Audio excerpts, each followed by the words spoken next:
The law requires for chiefs of police that the PNP is supposed to submit to the mayor 5 names from where the mayor will choose his chief of police. You have reached that rank, hindi mo alam yung batas mo? Did you follow the law? Yes or no?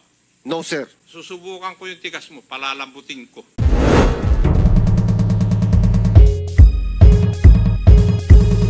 Yes, go ahead. PD, under the law,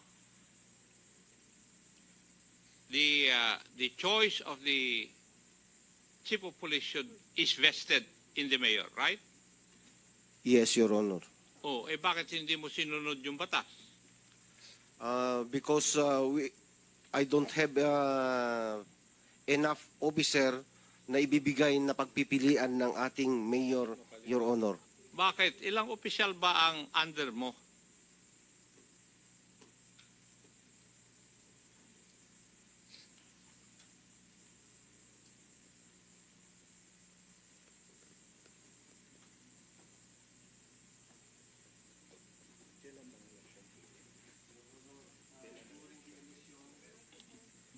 Saan ba yun?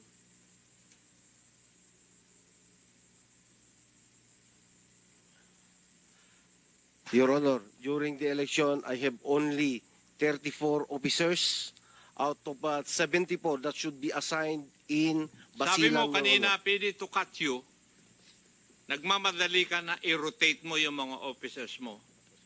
Tapos ngayon sasabihin mo sa akin, kulang ang opisyal mo. Nanggaling ako sa PNP, and I have occupied higher positions than you have had. You know. Kaya wag mo akong paglaruan. Yes, Your Honor. Yes. Are you the one who's supposed to give 3 names? From where did the 5 names come from for chiefs of police? Matanong nga kita. Saan nanggaling yung mga pangalan na 5 supposed to be? In the provincial office, Your Honor. Ikaw ang pumipili, hindi yung RD? I am the provincial director, Your Honor, because it is under the municipal level na yun, sir. Alam ko yun, pero hindi nanggagaling sa iyo yung pangalan. Nanggagaling sa opisina ng RD. Yung 5 pangalan na ibibigay mo sa mayor, because the law requires for chiefs of police that the PNP is supposed to submit to the mayor 5 names from where the mayor will choose his chief of police. That is the law. Alam mo ba yun? Your Honor, what I know is... Hindi, ang tinatanong ko lang, alam mo ba yun? Yes or no? You have reached that rank, hindi mo alam yung batas mo? Your Honor, I have different understanding on that, Your Honor. You have different understanding. Anong understanding niya? Sige na. Ano yung understanding mo, iyo? Dahil kung yung sa municipal police station, sir, yung mga chief of police, ang mga i-recommend for chief of police ay manggagaling po sa provincial director. Pero nag-submit ka ba ng 5 pangalan sa mayor pursuant to the requirements of law? Yun ang yung tinatanong ko eh. As I have said... Did you follow the law? Yes or no? No, sir. Oh, no. It is of record. And you're under oath, ha? Yes, Your Honor. Yes, I can charge you for doing such, for not following the law. Yes, Your Honor. Yes. Iyo. Now, noong hindi mo sinunod, bakit hindi mo sinunod yung batas? Alam mo pala. What forced you to violate the provision of law? The lack of officers Hey, to be... sabi mo lang kanina, kailangan mong i-rotate yung mga officers mo eh. And therefore, there are officers na i-rotate mo. Yes, Your Honor, I have officers to be rotated and it's not enough na magbigay ako ng 3 options sa mayor, Your Honor. PD, I'll make a report of this to the Chief of the Philippine National Police.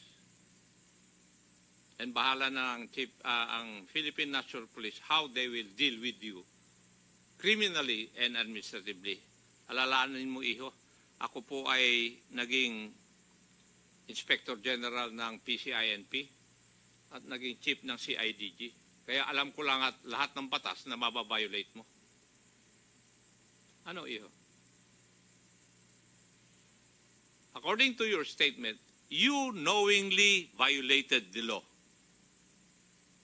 Inamin mo nga na binviolate mo yung batas. Under oath.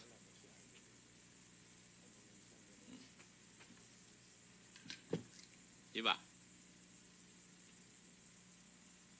You have other reasons. You should have compelling reasons to tell us why you did not follow the requirements of the law. Tama? Kasi for a PNP officer of that rank, full colonel at that, babiolate mo intentionally yung batas, at that is something, iho, with your rank and stature. Naintindihan mo yung sinasabi ko sa'yo? Yes, Your Honor. Yes. Kasi nagmamatigas ka pa eh. Pero susubukan ko yung tigas mo, palalambutin ko. And it may cost you your service. Now, Ardi, pakiclarify nyo nga po sa akin, yung kayo po ang nagbanggit yung Section 560 Yes, sir. of 10294. Yes, sir. Yes, sir. Diba? Ang title nun is Election-Related Incidents and Catastrophe. Tama? Yes, Your Honor. Oh. The following shall be observed in case of election-related violent incidents, acts of God, and other emergencies. So this limits the application of 560. Definitely, Your Honor. Yes. Now, paragraph A, there is sabotage, explosion, equipment, robbery, and other similar circumstances. These Yes. are the only situations wherein you can transfer the polling center. Yes, Would that Your be Honor. correct? Yes, Your Honor, but with similar circumstances, Your You Honor. know, and other Similar. similar circumstances. Could you cite to me what circumstances are similar to sabotage? I believe that killings would be a similar circumstance.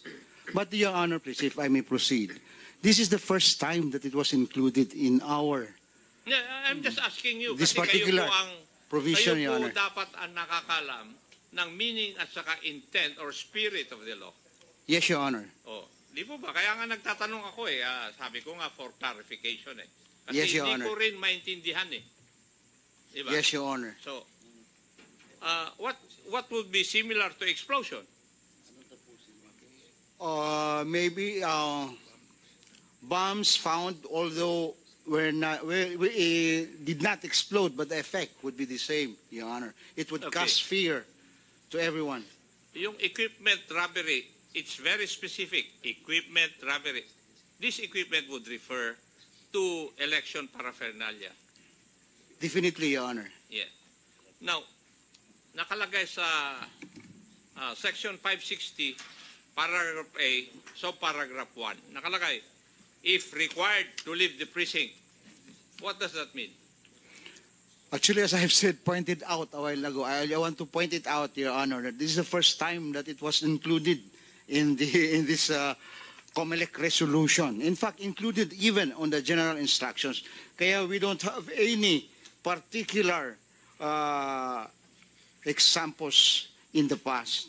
This is the first time, actually. So in other words, It's only, the commission in back only is the only authorized.